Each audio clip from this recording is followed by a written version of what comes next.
This is Julie Tate from LICAF, everybody. Julie, you go Okay, for it. great. Yeah, so I'm going to do this actually surreally in slightly the wrong order. And I hope people won't mind. It's not self-indulgent, I promise. I'm going to talk a little bit about myself, setting it up, what I've done before and how I got to wanting to put a comics festival on, and then talk a little bit about what we're about and what our sort of main goals are.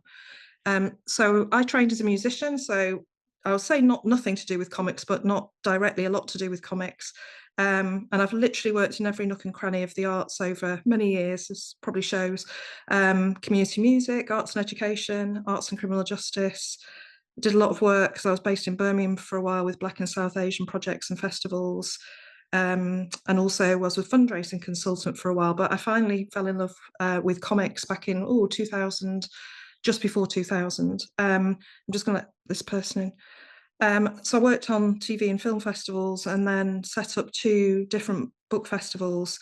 So I then fell in love with outdoor arts and ran a 4-year programme as part of the build-up to the London 2012 Olympics.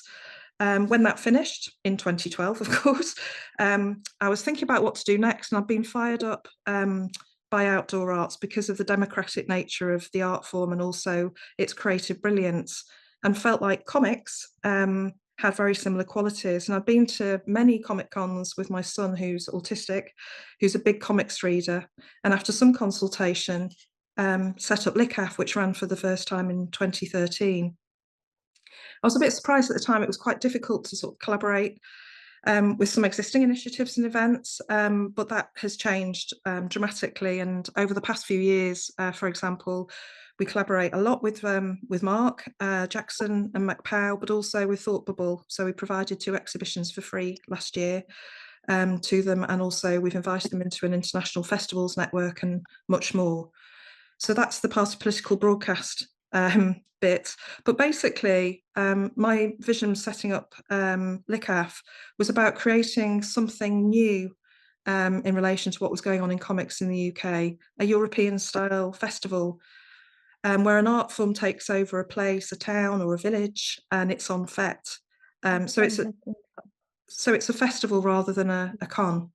And I wanted comics, like we all do, to be taken seriously as an art form and an exciting force in the UK's creative industry sector. So decided that there'd be no compromise. We'd try and sweep away prejudice and try and cover all genre. And also to appeal to new audiences and expand the horizons of existing fans by being truly international and offering a different kind of presentation and range of presentations to try and hook people into loving comics, but in a different way. And also through a sort of a developmental programme of work, which I'll come on to, we wanted to show the worth and the value of comics, both through advocacy and also through compiling evidence and being able to thrust that under the noses of the right people at the right time. So that's a potted history of the festival. And it's grown considerably since then. So we have a year-round programme, which is, you might say, a bit pretentiously or pompously called Comics Can Change the World. But that's because we believe that they can. And the main goals of that programme are to do intensive projects, which we can evaluate and even research, because I know they're separate things, and then be able to roll those out or give evidence to people who might be thinking of doing or be excited about doing similar work. So I'm going to come on to these individual elements later, but some of the key parts of that are work on comics and literacy, a whole variety of international collaborations, and a myriad of initiatives that support creators' career development. So I don't know if anyone wants to ask any questions or anything at this stage. Any questions so far? Everyone okay? Do put it in the chat if there's anything that comes up as we're talking and Julie's going through it. But I think a lot of this, Julie, you're going to explain as we go through. Yeah. So yeah. It's just a kind of intro to what we're going to talk about. All right, shall I go on to the next slide? Yes, money, money, money. I think it's the next slide. Not yours, no. other people's. Yeah. Happy to spend that. Okay, so thought it'd be useful to clarify how we're funded, and also perhaps to blow a few myths as well. And basically, I mean, I think a lot of you will know maybe too much, or you don't want to know any more about the Arts Council, although I think they're a good thing. And basically, our relationship with the Arts Council did start in 2013. However, previously to that, as I was explaining earlier, I was delivering quite a lot of major programmes, mostly in outdoor arts, and also with the book festival and other things. So that was since 2005. So I'm kind of well known for good or bad to the Arts Council. And when we started LICAF, it was quite a small series of project grants. And then Darren Henley, who was the chief executive at the time and is still the chief executive, visited the festival in 2016. And soon after, we applied to be an MPO, and were fortunate enough to be accepted. Now, as you will all probably know, or some of you will know, things haven't changed that much with MPOs in the Arts Council and comics, in that we're still the only MPO, and we work very hard to try and change that through the various conversations we have with a whole range of officers there. Can we explain what Oh, an sorry, NPO yes, is? sorry, So I'm it's like sorry. a Yeah, of national course. portfolio National, organisation. yes, very grand. National Portfolio Organisation. So basically, it's revenue-funded clients, as they call it, and they used to be called revenue-funded clients. Now it's much more posh. So, like the National Theatre and other theatres and operas and dance companies and a whole range. 950 of them exist in the UK, and they split £428 million between them over a 3-year period. I think one of the things to get across, because this comes up a lot, and I'm sure a lot of you have heard the rumours that this conversation comes up all the time as, oh, the Lakes get all the money and none of the other festivals do. That's not how funding works, No, and particularly not NPO, right? Because most people are going for project grants, which is a completely different pot of money. And anyone can go for NPO status though, right? Yeah, that's right. I mean, first to explain, I think one thing, we perhaps kept our light under a bushel or whatever for too long. Certainly, once we got our first grant, we did support a number of creators between 2013 and 2016 in getting individual project grants. That work's continued. We do a lot of work behind the scenes, supporting or acting as a partner on applications and writing letters of support, which I'll come on to later because that's something Which we can do. I had as well, twice. Yeah, and we can do that for any, everyone on this call. If it's a legitimate project and stuff, we're very happy to support it. The way the Arts Council works, and forgive me for those who know this already, but there are the national portfolio organisations. I'm not doing this in terms of hierarchy, I'm just doing it in the order it's drawn on my piece of paper, so it reminds me of what's what. There are national schemes that are invested in, like creative people and places, and all other schemes which are about developing work in levelling up areas, priority areas, and all of that. And then there are project grants, which is open grants under 30,000 and over 30,000, and that also includes nationally significant grants, plus a scheme which I think some of you have had money from, which is called Developing Your Creative Practice. The thing is, there isn't a pot of money for comics and then we get all of it. That doesn't exist.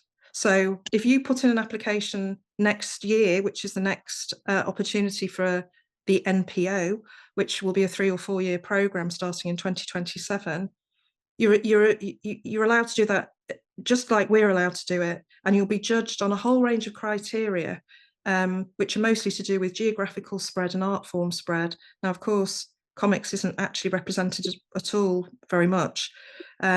So we're very kind of optimistic that either in this round or the next round, there will be another, if not more than one, national portfolio organisation.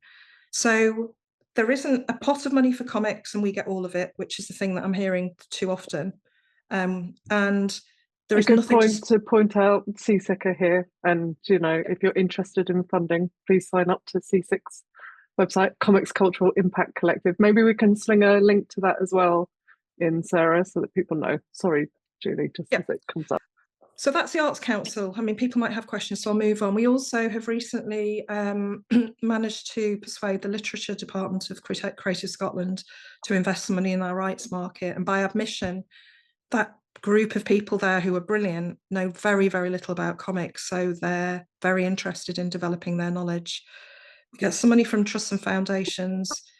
We're a preferred partner at the moment of the British Council, so we do a range of different projects with them, mostly focusing in the last year or two on the Middle East and North Africa.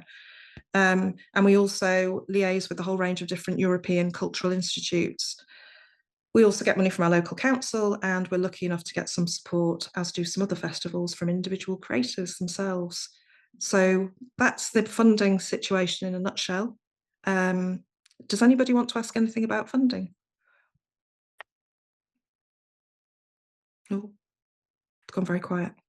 No. It's a great time. I mean, it's people, if they want to apply for something, which one of the things you've said before, you put a call out on, I think, Facebook or something last year or the year before, saying that if someone was applying to Arts Council, that you'd be happy to give them some advice. Yeah. So we're saying that here, people. Julie's a font of knowledge. She knows how to write grants. So if you're looking at it, especially if you're looking at it in terms of a group or a festival, you know, please take advantage, because she really knows what she's talking about, and it's an amazing opportunity to get some advice. Thank you. I'll come back to DYCP later. I know, the seasick women in the room know a lot about it as well, but it really is a brilliant scheme because you don't actually physically have to produce anything. No, in fact, they'd rather you didn't in many ways. They just want you to experiment. But there's a whole sort of chat to be had about that. Probably, I think seasick, that's in your court, but we should definitely talk about that at some point. Okay, would you like to move on to the next one? Oh, hold on, Hannah's got a question. Have you found it harder to get funding in recent times? I've heard the funding landscape is looking a bit ... dire. Yeah, I think, no, it's a really good question. Public funding outside of Arts Council, so more local authority funding, is definitely getting harder.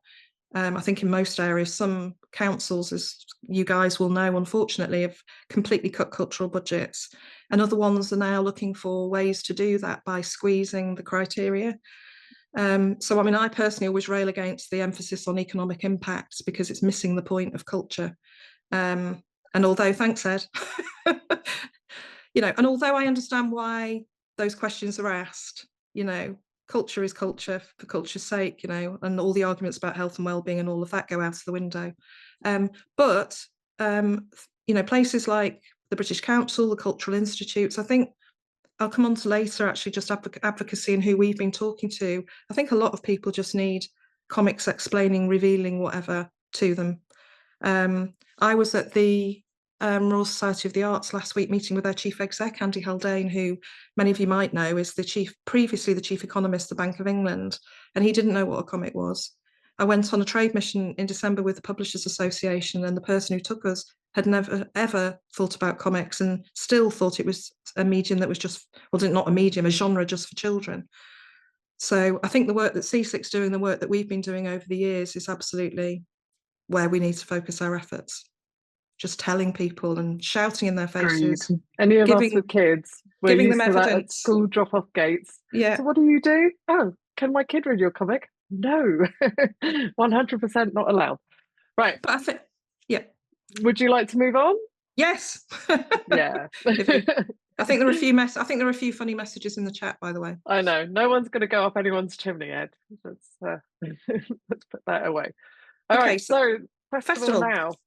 Okay, so the festival, just again, only a few points to make here. I mean, the festival's developed. A lot of you have been, some of you have been very regularly. Thank you very much. But basically, again, another myth, I guess, is we don't have an A and a B list when it comes to creators at the festival. What we do have is a main guest list, which is people who are performing or contributing to the main programme in some shape or form. So they're appearing on stage and they're doing a live draw, they're on a panel, they're doing a show, or whatever. That's a group, and just as important a group is the exhibitors group.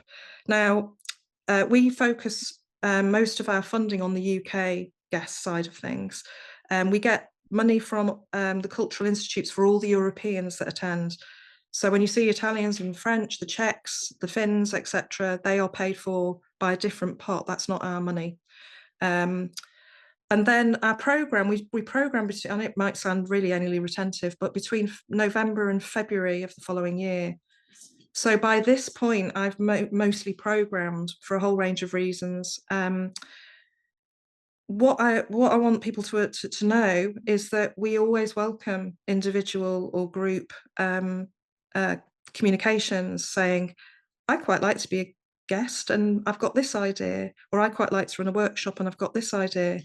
And we do as much as we can to try and involve those people. This year, we've got one collective for individual creators. I know some of them are on the call, and a publisher doing either workshops or appearing on panels, launching their new books, etc. That's actually all the people that have come forward. So all those people who've written and said, in enough time, who've written a short proposal and said, I want to do this, what do you think? Can you make this work? They're coming and they're getting either fees or accommodation or travel or a combination of one or more of those things. So there is nothing to stop anyone on this call from writing at any time during the year and saying, for next year's festival, I'd quite like to do this.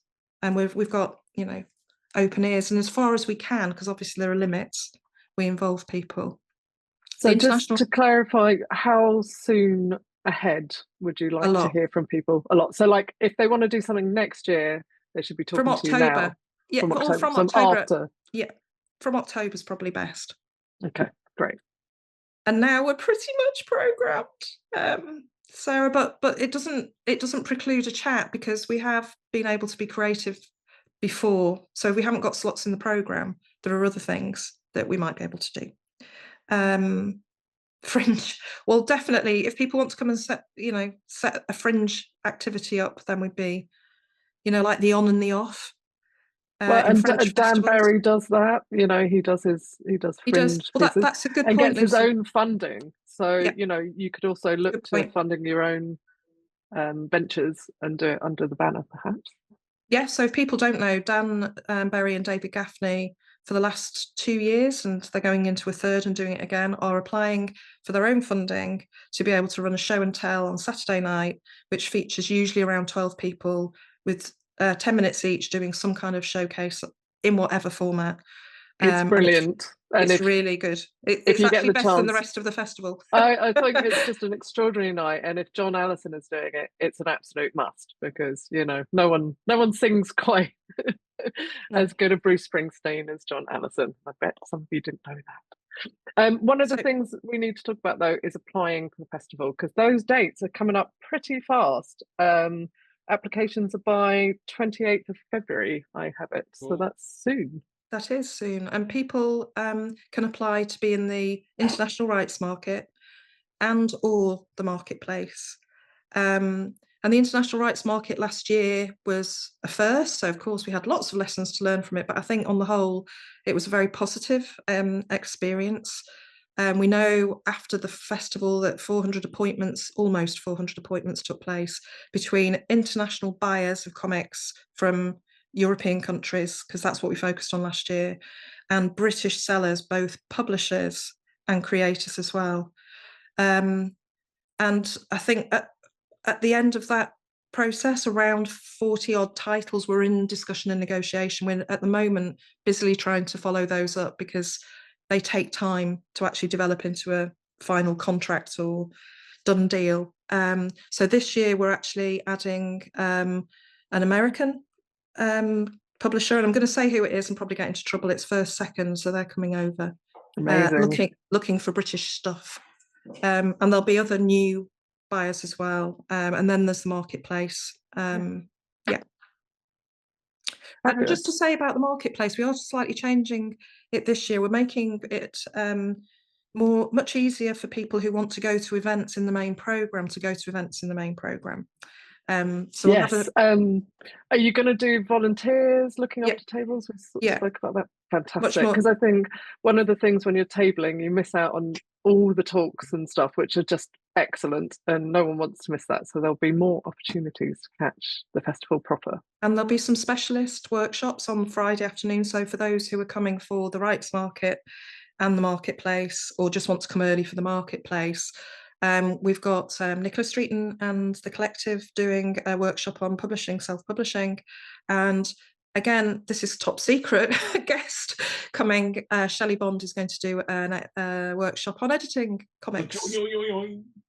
No, Shelley Bond is coming to. I know, But Mark. You have you're to come not, but now. it's top secret. Now it won't be top secret, but she won't This mind. is And we don't. recorded, but it's fine. Yeah, it's not a problem. It's It's not a between problem. all of us and the internet. No Well, I one think will the know. people who might benefit from that workshop are on this call, so they need to know. And also, there'll be another crowdfunding workshop from the brilliant 77 Publishing, and maybe another workshop too.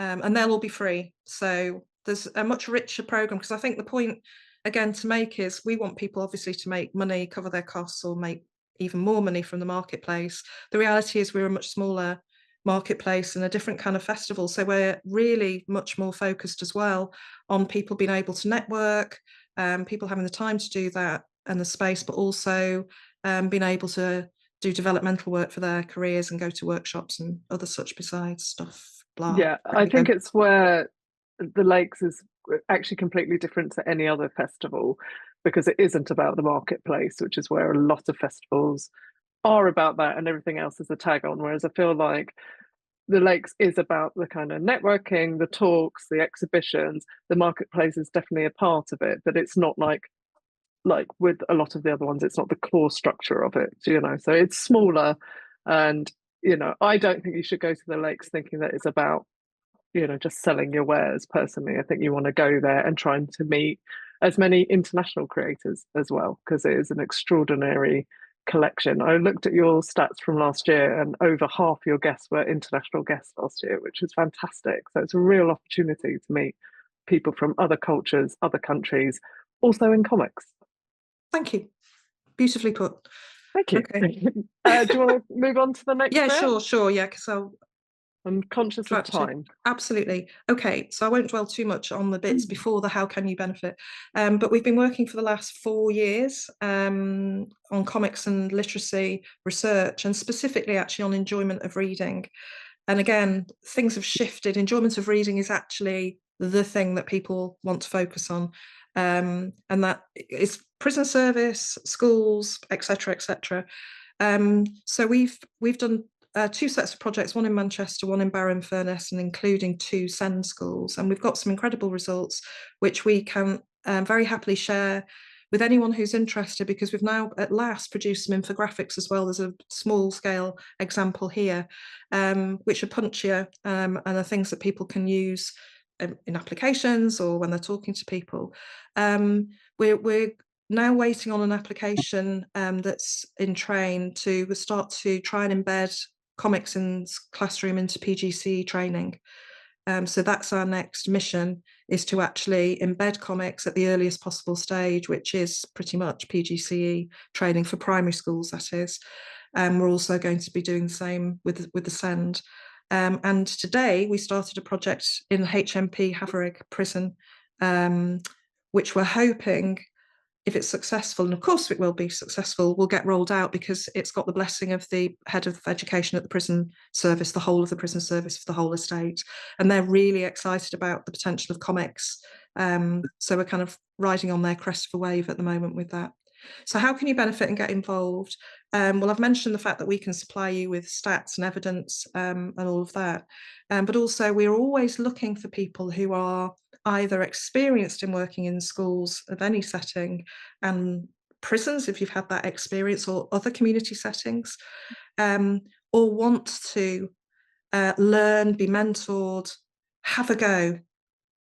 And we've done that with quite a few of the people actually who are on this call as well. So you can write to me. It's as simple as that. And I'll come on to a more coordinated way that we can support you in that in a minute. Hannah says stats and evidence, yes please. Yeah, I can send you lots of infographics now. yeah, definitely, Hannah.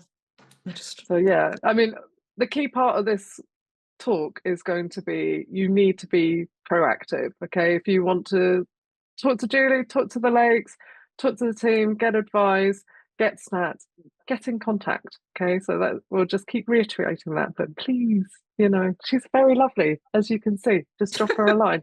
It's all good. Right, next slide for you.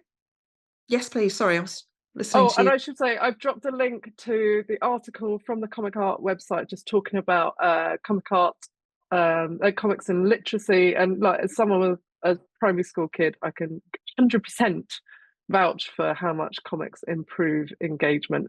My daughter wanted to watch Demon Slayer, and I said, no, you have to read the comics first, not realizing there were 23 manga. She's read them all, and it's amazing. And now all her class are reading it. It's probably completely inappropriate for 11-year-olds, but it doesn't matter. They're all reading. So, that's what we want. All right, so Yep. next one. Libraries. So another focus for us is working with libraries, partly to keep them alive. There's been a 71% rise in the use of libraries over the last year, and yet 1 in 20 are closed or are closing. It's a scandal. When not arts organisations, the Arts Council and other funders, local authorities start talking about building new buildings and all of that. Why build new buildings when you've got resources like libraries and all of that? Anyway, so 71% rise in use of libraries. It's a really good stat, Sarah. I know, I found it before I went to meet the guy from the Royal Society of Arts who thought I was mad. So I just hurled loads of stats at him. But what we've been doing, so we started a very flexible modular exhibition tour all about manga called Make My Manga last year, or maybe it was the year before now. And we did that as a collaboration with Bolton Library. So we don't work specifically in Cumbria, we're national and international. And that tour went to 8 libraries across Greater Manchester and Liverpool City region. And then it came to Cumbria for a couple of stints. And now there's a queue of 14 libraries right across the country who want to take it. So we're trying to get some support to enable that to happen and have 2 sets so they can go out at the same time. It's not just an exhibition, there are pictures here. It has a library, it has a green screen and props so people can take pictures as if they're in Japan or in an anime film. And we're now looking at another tour, which is provisionally called Pop Scene, which is looking at the crossover between popular music and comics. And all I'll say on how you can benefit, get involved is, again, there are workshop programs galore around all of our tours. If anybody would like to put themselves forward and be added to our active list, who can do any kind of workshop on character design or whatever, tangentially or otherwise related to manga, who is interested in comics and pop music, or even if you have an idea for an exhibition that you think would be really cool to go into libraries. The focus is young people, as it says on the slide. So we're trying to appeal to people, under the age, let's say 30 now. I'm actually starting to say under 50 because I'm feeling so old. But that's, in a nutshell, the library side of things. Thank you. And British comics on the international stage is, as I said at the beginning, I think one of the real motivations behind the festival in the first place. And the festival plays one part in that, but we also have year-round activities. We have a lot of international partnerships now, both with festivals, but also with cultural institutes and literary centres. So we do exchanges. They're not on a particular timeline or programme. Opportunities come up and we look for people, sometimes at short notice. So if you're interested in exchanges or in particular areas of the world that you'd like to go to, that's also something that would be useful for us to know. Artists in residence, we host artists in residence here. This year we'll have a Moroccan in residence, a Japanese artist was coming, who's now coming next year, possibly a Palestinian artist in residence as well. So the artist in residence scheme is also an exchange. We have enabled people, I don't know if they're on the call or not actually, but like Rachel Smith went to Prague, a whole load of examples of those. And then we also do collaborative projects with partners overseas. So for example, with the Philippines Festival, we did an anthology of comics about climate change funded by the British Council, and we commissioned 5 artists from the UK and 5 from the Philippines. And there are many different examples of that. So commissions, if we know what you're doing or the kinds of work you're interested in, then we can consider you for those. British Comics Now, I have to do a shout out to Andy Oliver, who's been brilliant at getting into the nooks and crannies of the British comics independent sector and getting people to apply who we know nothing about and have not had communications with before. So it's absolutely brilliant. It's an initiative, if you haven't seen it, that's live at the moment. It closes at the end of next week. And last year we took a delegation. We're trying different things. We took a delegation to Toronto Comic Art Festival, 6 people, very diverse group, basically to table and to have fun and meet people and meet publishers.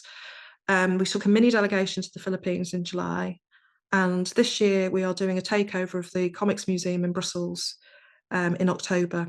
So we're looking for applications for people to be part of that. We're looking for a total of 5 artists, and we're going to match them with 5 Belgian artists. So it's going to be 10 people working together over the weekend.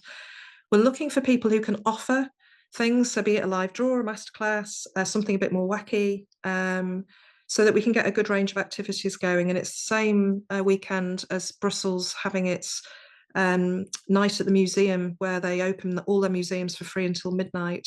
It happened last year, and they featured Quebec as their guest country, and they had thousands of people going through.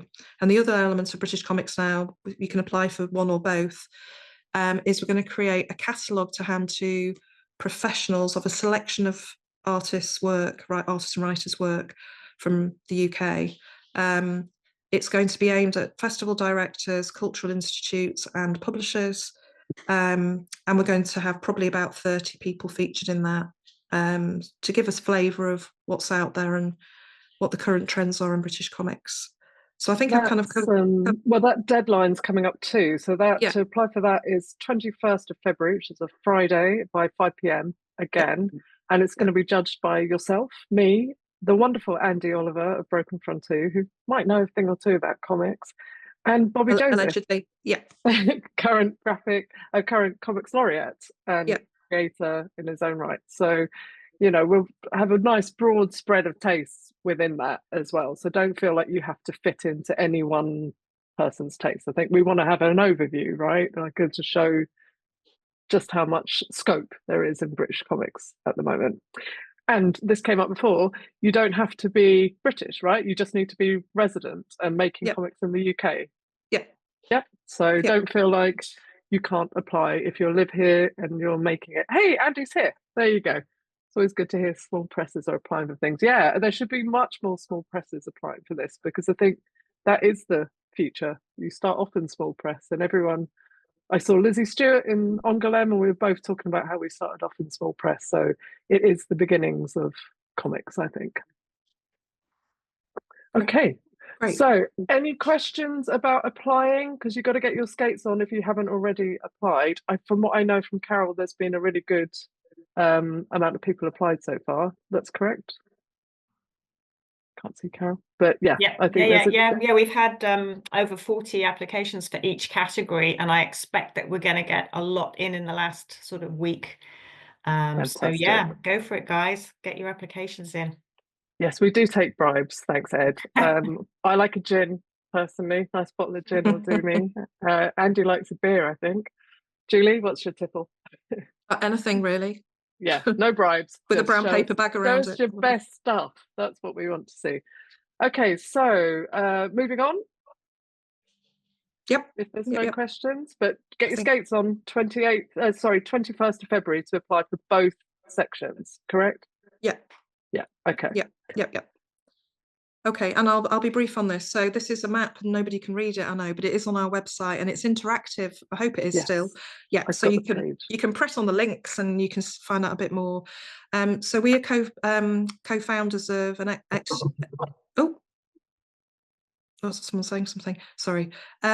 We are co-founders of an international network of festivals and cultural institutes, which now at last involves Angoulême as well, which is important, obviously. So we share that with the administration of it, with Quebec Festival and with the museum in Brussels. We're also part of an associate partner of an EU project called Comics Beyond, because we can't be real partners because of Brexit. So part of that project is about looking for new ways to present comics. So we should be taking a new show, which will be at LICAF this year, which is really exciting. It's a combination of live painting, music, and all sorts. And then the other element of it, which is something you can benefit from, and I'll come on to it in the next slide, is there are a series of training videos on how to run educational workshops as a comic artist or writer, which have been put together in English by Amiens Comics Festival in France, who are experts. They run something ridiculous, like 560 comics workshops across their local area every year. So they're really expert. It's quite incredible. I've mentioned commissions already. One of the things that we can do to support you, and it's something I talked to the Arts Council about with the developing your creative practice, is if you would like to do something internationally, go on a residency, approach one of your favorite comic people that you think you could learn the most from, we can help broker that, because we've got contacts in many, many, many places. So if you wanted to do just have an artist in residence experience, I'm pretty sure that we could help you find somewhere, and then you can apply for the funding to do it. So there's a link to the webpage that has this map on, and the interactive map in the chat right now. So do have a look, because when you see it on the map, it's really quite impressive, because it just, covers quite a substantial part of the globe. So it's a really amazing thing to behold, and to know that there are so many places that you could potentially be talking to. And we have added, just in case this kind of rings bells in people's ears, Mexico and Chile are now on the map, and Palestine is on the map proudly. And yeah, we're doing some work at the moment with Kenya as well. So those are kind of new. But that's the map. Next. And it's over 30 countries, 30 partners plus in over 20 countries. Is that correct? Oh, 22. Yeah, so it's an extraordinary amount. So do check it out, please. Right, next slide. Okay. Gonna welcome the wonderful Mollie. There is a reason for that. There's a reason for you. There she is. Hello. So, Mollie, it would be amazing to hear from you about how you developed your relationship with the lakes and the work that you've done with them. So tell us about what you're up to. And then I'll run through this list of things that we do for creators. Amazing. Yeah. Okay. First, thank you guys. That's all been incredibly informative and brilliant. I'm sure loads of people are taking all of this in and loads of notes. But I have not written anything down because I don't need to. I could talk for so long about all of the help that the Lakes Festival has given me since I was 17. So 10 years ago, I met Julie, and I had created a little comic, and I was just getting into this idea that this is what I want to do, and I came to Julie, and Julie gave me a free table and got the local coster in Kendal to pay for it to be printed, and that was like my first experience of being a creator and selling my work, and it was a huge confidence boost for me. And then since then, for the last 10 years, it's just been opportunity after opportunity. I've been to the festival like nearly every year. A lot of the time, I've been there as a guest as well, and I've had my accommodation paid for. And I've also been there doing workshops. So there was Little LICAF. I've done workshops with Little LICAF. I've also been involved in multiple projects.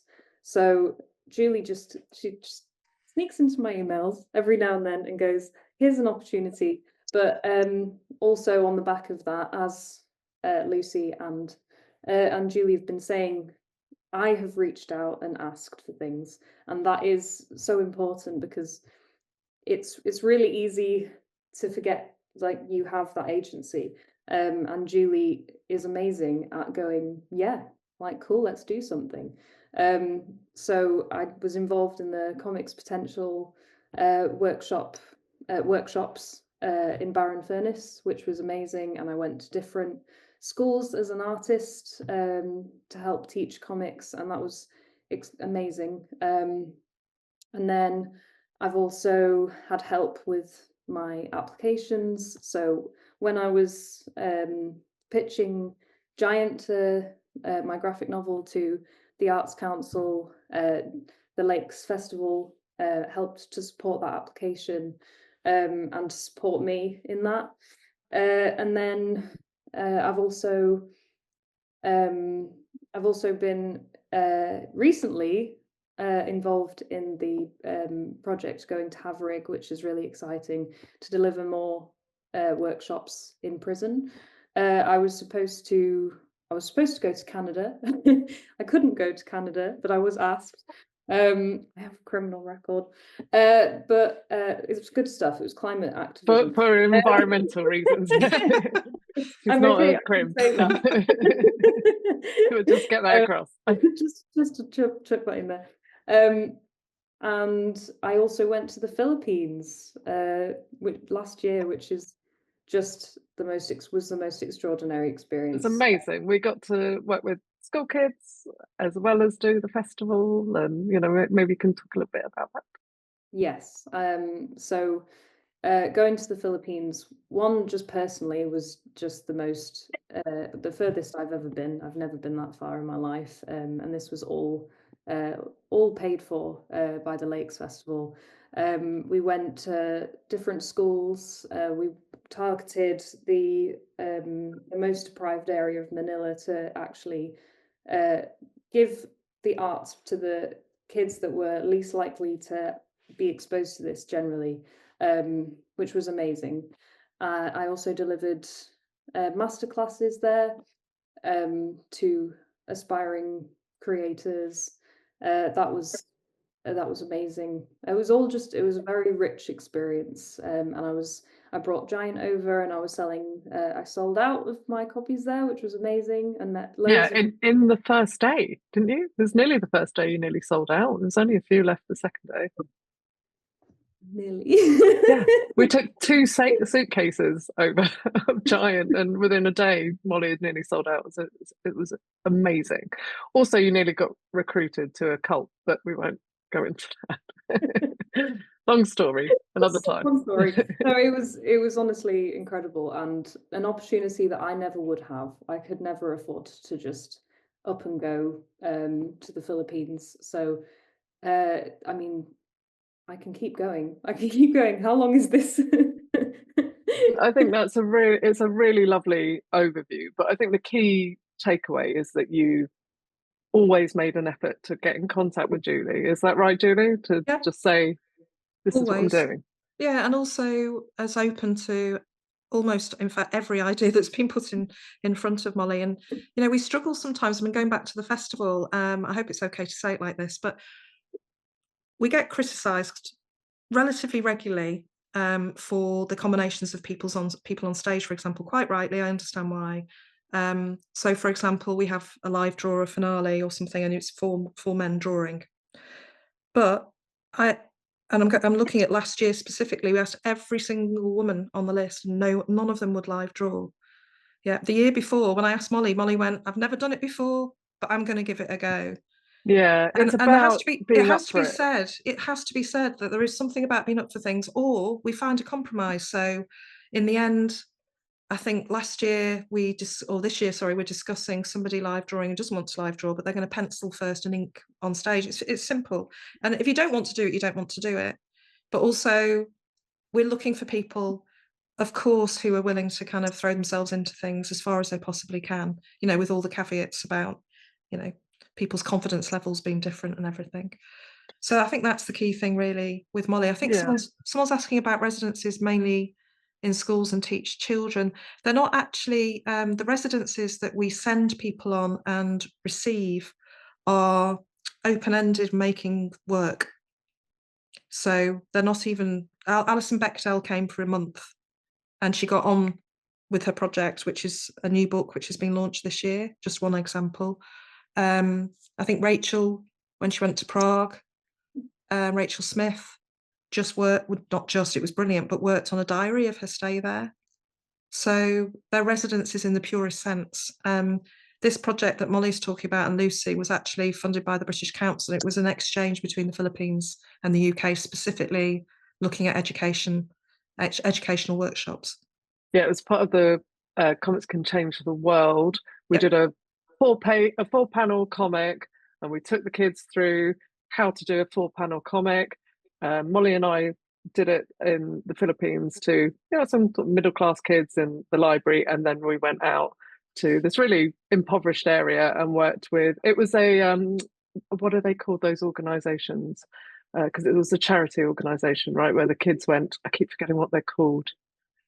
Oh, someone remind me. There's a word for a charity that looks after children, but basically it was like a lot of these kids pick trash for a living for their families, and they were like between kind of 6 to 10, and they got like an hour and a half to go and hang out at this place, and they were fed food, and we got to just draw comics with them. And I had the older group, and they were kind of quite cheeky and a bit like, whatever, white lady, why are you here, show me your comics? And I was like, just draw some stuff. And by the end of it, they kind of all enjoyed it, and they were very happy. We gave them comics, and we gave them materials, more importantly. So we gave them a load of pencils and papers and passed on to the teachers so that they could keep teaching it as well. And it's about that kind of sharing of knowledge that I think the Lakes have been doing so incredibly well. And then obviously you had Patricia Ramos come over from the Philippines and do the equivalent over here with a school. Was it in Bowness or in Lancashire? Where was Patty? It was in Kirby Lands. Yeah, it was in Lancashire. Lancashire. Yeah. Which, for Patty, that was probably quite a shock to the system, coming from 32 degrees, 100% humidity to, what time of year was she over? October, September? September, yeah. A lot of big jumpers. So, yeah. Okay. Anything else you would like to add, Mollie? Or I mean, importantly, massive support in helping me promote Giant when it came out at the festival, a sort of mini launch of it. It was amazing, and that's what I mean. And I mean, there's projects that I can't even talk about. This is what it just keeps going. It keeps going, and I'm endlessly grateful for all of the support that I've had from the Lakes Festival. So let this be, a little something to write down. Like, I should really inspiration. Yeah. These people are fantastic. Be more Mollie. I mean, I can attest to that too. I went to the Lakes in, I think it's like 2017 or 2018 or something, and I brought like a little hand printed copying of the first chapter or two of Barking, and I think that found its way to you. And through obviously Lizzie Kay at the time, who was with Unbound, and then the Lakes came on co-commission Barking, and I got a launch and a Q&A, even though we didn't even have books. And then you've supported me with my Arts Council application for Barking. You were partners on that and put in a lovely letter and gave me the launch. And then when I applied for a DYCP for my next book, for Shelter, Julie very kindly gave me a supporting letter to say that they would help when the book came together, which is 2026. Just plotting myself in there. But you've got to ask and talk to people, and particularly talk to the Lakes, because they're there to support you. Okay, so Julie, we have nearly 25 minutes left. So would you like to talk about anything specific on this slide? Well, I think Ed's asking, or someone's asking a question, sorry, about DYCP. Oh, DYCP is the Develop Your Creative Practice grant. If you go to the beginning of the chat, Ed, in fact, someone's put it in already, but Sarah Kenny from CSIC has kindly put a link to Develop Your Creative Practice. It's an experimental grant. It's from Arts Council for a period of time for you to just go for it and see what you can do. They're most looking for experimentation and for anyone that's going through a step change in their careers or practice. So it's really worth looking up. I think it's up to 15 grand now that you can apply for. And it's an amazing thing. It just gives you time to actually 12K. give your work a go. Mollie, what did you get your DYCP for? I haven't done the DYCP specific. Ah, you did the project grant? Yeah, I did the right. project grant so that's more like you have a project and there is a specific outcome that you're saying there will be, whereas DYCP is nice for, well, yeah, developing. It's experimenting, developing. Whereas the National Lottery project grant is when you've got a bigger project in line. So that's a whole nother thing. Again, I would say go on the Arts Council website or go to CSIC, where a lot of it is laid out as well, because Arts Council funding is an entirely another talk and presentation, I think. Just to say, so I think Lyndon's just saying he's had one of those grants and how brilliant it was. Well, quite a few comics people have had it. I mean, it's well, I've cast really great. I've cast my eye over quite a few. I'm happy to carry on doing so. So that's one of the things that we've been quietly doing for a while, which is looking at people's applications, either making comments, sometimes finding ways of making the budgets on project grants, not DYCP, look more healthy by offering to do much either in kind or even sometimes cash. So don't forget that. I mean, the project grants becomes a whole nother minefield because of the match funding. So do have a look at the Arts Council website, but you can talk to you if they want to do a project grant as well, right?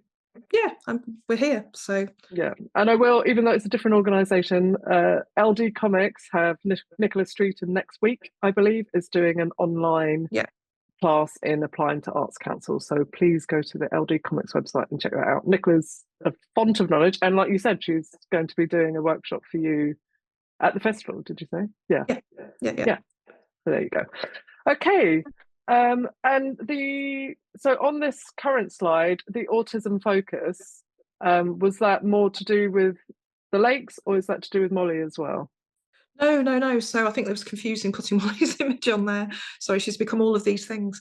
No, it was just to say that one of the things that we are very keen on in relation to our Arts Council grant is focusing in terms of diversity, particularly on autism, and also working class backgrounds, lower middle class, trying to find people who wouldn't necessarily normally pursue a career in the arts for whatever reason. The autism focus, we've been working with the University of Cambridge for a little while. So we've done a pilot project, which was working with autistic creators to try and work out how they could piece together a creative career with all of the challenges that they face. And that's now become a new project, which Hannah is also involved with, and we are as well, which is kind of taking that on to another level. But no, the only thing I'd say is on this slide, the advocacy and lobbying is a big element of our work. It includes the Comics Laureates to some degree. So that the Comics Laureate is due to change again next year if people have ideas for people they'd like to see in that role, or they'd even like to nominate themselves, they can let us know. And then the rest of the advocacy is really in our arena. We're working with the Publishers Association, just so you know, and the New Writing North at the moment, which has had a massive injection of cash from Lisa and Andy. So I've written saying, what about comics? We're working with a number of literature festivals to try and get the comics content better, more prolific. So Manchester, Bradford and Oxford at the moment, we're in a conversation with. So again, you know, if people want to say anything about that, or give me any ideas, that would be great. We're spending quite a lot of time behind the scenes at the moment with the DCMS, Secretary of State, trying to get the Arts Minister to listen. And we have now an in with the Department for Business and Trade. The head of creative industries, deputy head of creative industries, actually came to the festival last year to look at the rights market. So there's a lot of stuff going on there, but to focus on what people can benefit from, I think with the grant applications, we've kind of covered that, but the training and mentoring, that could be part of a DYCP bid if you wanted to develop that element of your work, diversify or whatever. But also, as I mentioned, with the MC and Festival and Comics Beyond, with the videos, which are training tools for doing workshops, if I know of people who would like to be part of that, there are going to be conference virtual conferences with limited places, weirdly, where those videos are going to be revealed, so I can make sure people who are interested are on that list. And I've said more than enough, so I won't say any more. Fantastic. Well, I think we've got a last bit. So what I might do is stop the screen share, and we've got 15 minutes or so left. So if you want to unmute, and get any questions in, I think now would be an excellent time. Maybe we can do a hands up scenario. But just to say to Ingrid, if you're changing careers, it's a perfect time to do it. You know, you don't have to already be in an existing comics career to apply for a DYCP. It's for any art form whatsoever. If you're changing career, the whole point of the grant is to give you the space to facilitate that. And they'll particularly be supportive if it's due to any kind of neurodivergency or anything on those lines. So please do think about applying and talk to people for advice. I dropped a link to my friend Kai is a part from Deco Comics, is a part of this survey you're doing with Cambridge University and CSIC. I've dropped a link to the survey. They are particularly looking for feedback from people who are autistic. They're looking for over 18, and they really need some feedback from people from more diverse backgrounds, because unfortunately there's just not enough people coming forward. So if you can share it in your social circles, apply for it if it's, you know, applicable to you, but just get it out there, it would be amazing. And again, CSIC and Comics Art Festival website has a link to the survey. So any questions? So all muted, feel free to unmute and say if there's any questions. Or statements. Or statements, or pop it in the chat if you're feeling shy. Oh, Alison, have you got your hand up? Unmute. Hello.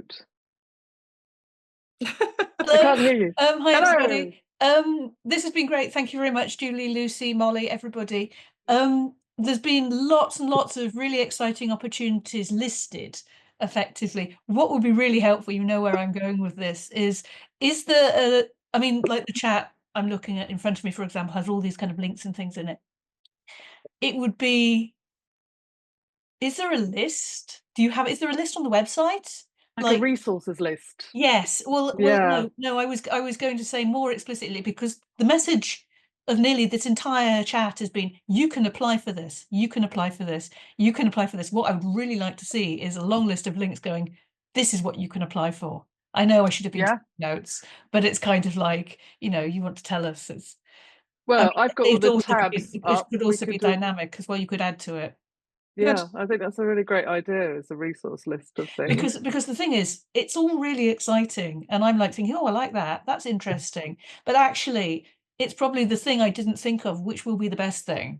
And we need a bit of time to kind of process and explore.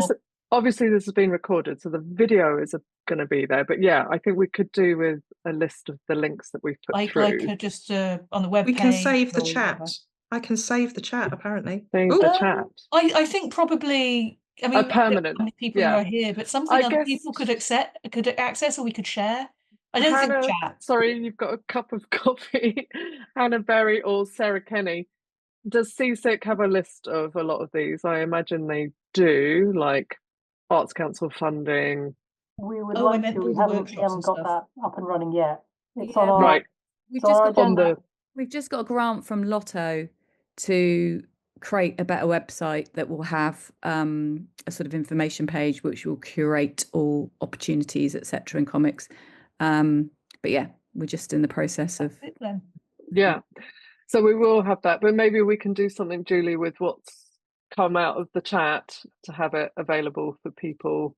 Oh, do you know, you could put it on the YouTube page, maybe some of these links when you put the video up, have the links there. That could be good. Yeah, I think in relation, hang on, I'll read this in a sec, but in relation to our opportunities, I get what Alison's saying. I think we need to maybe just list what those things are and how people, because the general stuff is out there in the ether. It's either with CSIC, it's on our website, it's elsewhere, but the things I'm talking about, like the MC and Festival conference videos, workshop training, just the fact that we've said we can look at DYCP applications and project grants and things, that's just in this conversation. So quite rightly, Alison said, actually, if we had a list, you know, or even it's a form and you can fill it in, you can go, I'd like to do that bit, but I'm not interested in that bit. I'd like to go on an international trip and I want to go to Timbuktu. You know, do you know what I mean? That would probably make it much easier. Well, and add to that's another thing you can apply for. If you go for something like DYCP, you can be pretty, what's the word, ambitious. They love to see international partners. You can get money to do collaborations, work with a mentor. You can say, it just happens that my mentor is on a beach in the Seychelles and it's the only person I can work with. Give it a whirl. Who knows, right? Yeah. And you're right, Sarah, we do need to put it on our website. Our website's under overhaul at the moment, but we certainly should do that. Yeah, it's a much better way of doing it. But for now, we could send a list out or something. Yes, definitely. And the chat's all, Carol saved it, so we've got that. Excellent. Right. So opportunities page. Yeah, so Hester, where are you, Hester? There, I can see you down there. You went to Brussels with your DYCP. See, there's a way of doing it. It is an amazing grant, so please do go for that. But, you know, talk to Julie, talk to the Lakes, maybe they can help advise you. Well, I'm sure Hester won't mind me saying that we helped Hester think about doing that grant form, because like a lot of people, she was like, oh my God. When you open any form, it's like, oh, you just lose the will to live, don't you? Yeah, they're awful. Like, if you've applied, you'll know that Arts Council have a site called Grantium, which is what you put it through. And it is the most unappealing, unfriendly website on earth. Download the questions, sling them into your favorite kind of Word app. I use Pages, and then answer the questions in there so that when you go on to apply, you're just copying and pasting and you're not using Grantium. Because if we want to talk about backwards websites, let's start with Grantium, shall we? Which is appalling. But this is why it's important to ask. So Corinne Perlman, hello Corinne, has said, the biannual First Graphic Novel Award was supported generously both in 2018 and 2020 by the Lakes, and it was a great celebration. This year's award is in association with Self-Made Hero, supported by a project grant through National Lottery. Yeah, and you know, Mollie got project grant for Giant. I got a project grant for Barking. Mark, what have you had? What have you got your hand up for? Yeah, I was waving. Yeah. Oh. I know this sounds like a big love-in, but it really is, because without this festival, so much of what has happened for me would never have happened. Meeting my dear friend Aileen, who's sadly no longer with us, transformed everything for me, which connected me with Julie and Carol and Lakes and all these amazing people. And so my first year was 2016, and I believe I'm right in saying that I was one of the 2 people who read the thing in the program that said, if you've got an idea for a comics project, send us a thing. I don't know who the other person was, I can't remember. And I just thought, oh, well, everyone's going to do that, but I'll do it. And the thing is with me, I tend to do things straight away. I don't tend to think about things. I just type it straight away. And I sent that in, and then I found out I was only one of the 2 people who actually did that, which then led to me getting help to get a grant from the Arts Council in 2017 for a comic that was published by the Lakes. And that was incredible. And ever since then, I've done more workshops than I can name in schools, all these amazing opportunities in lots of different schools with Hester and Sim, and kind of with Mollie and Rachel and Jim Medway. I say kind of because we were in the same schools, but not at the same time. And I got a chance to work with children in ways that I've never done before. I do a lot of work in schools. That sounds very wrong. Well, yeah, in different ways. In schools that are very different schools, you know, working with kids with disabilities, social issues, in underfunded areas, and just, you know, where you come out of those situations, you think, I'm very lucky because a lot of these kids, you know, haven't got the greatest start, but we're coming in and we're doing these amazing things with them. And just seeing how that can change everything in just that small time. You know, when I'm there just drawing goofy robots, but somehow that sort of connects with them, and great things happen. So, you know, thank you. No, it's an absolute pleasure, you know that. But I think it's a case in point of putting something out, admittedly in our programme, and very few people actually responded. And that's not a criticism. I understand why that happens, but you know, we are here and we are approachable. I hope people know that, and I hope they can spread the word as well. I'm taking it on myself as part of my patron status to just bang the drum and make you talk about what you do a lot more. I mean, I have to say, when Mollie and I went to the Philippines, and to see, you know, you talk about us going there, but what you're not saying is how much you advised Paolo on how to set up the festival in the first place, how to apply for government funding. You know, they had money from the Philippines government to run the festival. It was the first in-person festival they'd done, and it was incredible. It was so well put together by Paolo and Chris, and they both were, you know, singing your praises because you really encouraged them and helped them to set up an entire festival. So I think it's really, really important to talk about what you do. And I think, you know, Julie's actually, the Lakes are quite abashed about it and don't get it out enough. And I think other places would probably be going, hey, we're amazing. Have you seen all these things we've done? So, you know, if it gets a bit like we're banging on, I just want you to know how much they do, how much is available to help you, and how you really ought to be applying for it, please, because we would love to see your work, and we'd love to see you out on the stage and at the Lakes and being more involved in everything. I think particularly for me, because I come from the small press world and I know so many of you from that, and I don't get to see you at these things, and I think you would do great there and people would love it. You know, when we went to Toronto, where's Martin? He's here. It was like super high levels of small press work, right? I'd say it was like almost exclusively TCAF is small press stuff. It's not big comic stuff in the slightest. And it was like an absolute celebration of that. So, you know, for things like that, you should be applying. We want to see your work out there. I know a lot of faces on here that I think would do incredible at those festivals. Shane, Sammy, you know, apply, go to these things and talk to the Lakes about whether you can be part of the British Comic Now, you know, contingency, as it were. We had a great time, didn't we, Martin? Oh yeah, it was brilliant, wasn't it? Yeah. Yeah, such an amazing festival.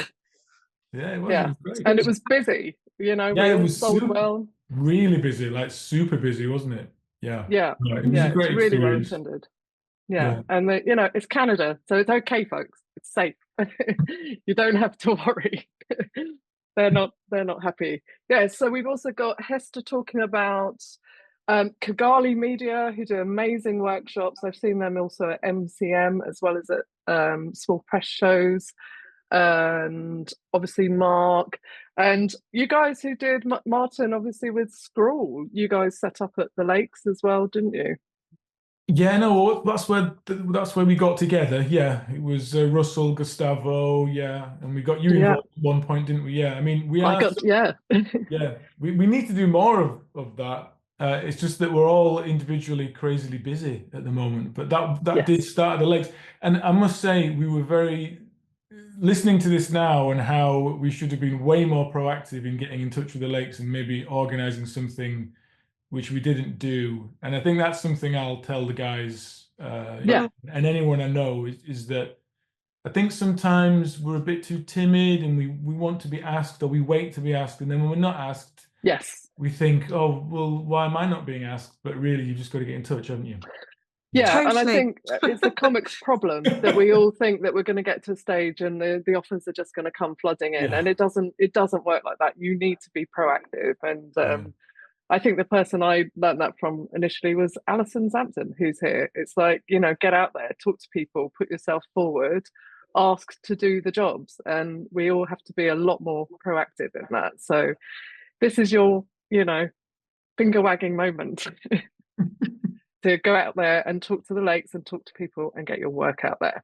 So Ralph the Rhino Man / Sarah talking about being speaking as a newbie writer, I don't feel I've earned the right to apply for places like LICAF.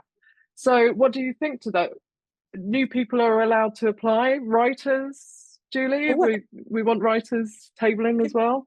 Yeah, totally. I mean, both writers in the marketplace. I mean, obviously, when they're selling their work or showing their work, it's a slightly different ball game to artists in inverted commas. But there's also, you know, it's what I said earlier on about looking for people for the programme. If people have got some good ideas, be they writers or artists or both, then we're always open to ideas on that score as well. And you could also consider, if you're feeling like not confident, it's applying as part of a collective. You know, get a bunch of people together, go under a banner. It is something that I'm going to be bugging people about for Angoulême. You know, if you apply under a banner, then you've also got terms looking after the table whilst you go and get to see exhibitions. And I think for something like the Lakes and for Angoulême, where you want to go and see all the external parts, it's really good to go in a kind of a collective as well. Just to mention with Angoulême as well, we now have contacts with a few people who have cheap accommodation options, which is like gold dust.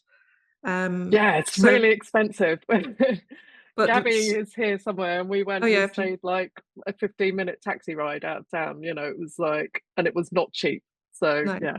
Cheap accommodation, please. Yeah, 5 minutes walk, €60 type of cost. So I know it's not cheap, but it's cheap for Angoulême. No, that's good. So yeah, just speak. I mean, we are 100% approachable. Yeah, and we don't get all the money. I wish we did. And we're also not in competition with anybody. So yeah, those are the messages. There's another thing to get across, that the festivals are very collaborative and are helping each other a lot. They all want to help us, so don't feel like there's like loyalties or competitions or anything like that to worry about. You know, I think as creators we need every avenue to get our work out there, so please, you know, don't feel like you can't apply for one because you're doing another unless the dates literally clash. You know, they work together. Like you took the Palestine exhibition recently to Thought Bubble. You've advised them as well about funding yourselves. Yep. There's a whole big thing you guys are working on with lots of people at the moment. You know, there's loads of behind the scenes collaboration that goes on that no one really talks about out loud. And I think it's easy in comics. We can be gossipers and rumor spreaders at times with the best intentions. And I think it's really important to remember that actually these are all opportunities for us, and they all want us to be there and to be a part of it. So, you know, get applying.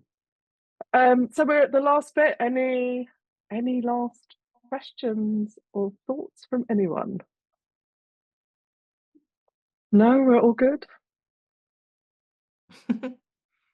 Well, I think you can always email if that's the case. Lots of things in the chat talking about how good it is to be part of a collective as well. And there's stuff going on about being sober. Alex Moore, that's your sober person. I think they're putting themselves forward. Is that right, Alex? Yeah. No? Yeah. Great. Okay, Julie, so is there anything you would like to finish on before we finish up for the evening? No, I just want to thank everybody for taking time out during a cold evening and listening to me blathering on, but it's been really positive, I think. I feel buoyed up. I don't know if Carol's got anything else to say, but no. So just get those applications in. You've got 21st for the 2 British Comics Now, 28th of February for the Marketplace and Rights Market, correct? Yes. Yes. So applications in, people, and remember, email Julie, get in contact, get your stuff out there, and I hope we'll get to see you. Yeah, and Andy's saying come join the Gosh Broken Frontier Drink and Draw online on Blue Sky now, after this. Next. Yeah. Get drawing. Thank you, everyone. Amazing. Yeah. You out there. Thank you, Lucy. Pleasure. Bye bye. Thank you. Bye. Thank you, everybody. Bye bye.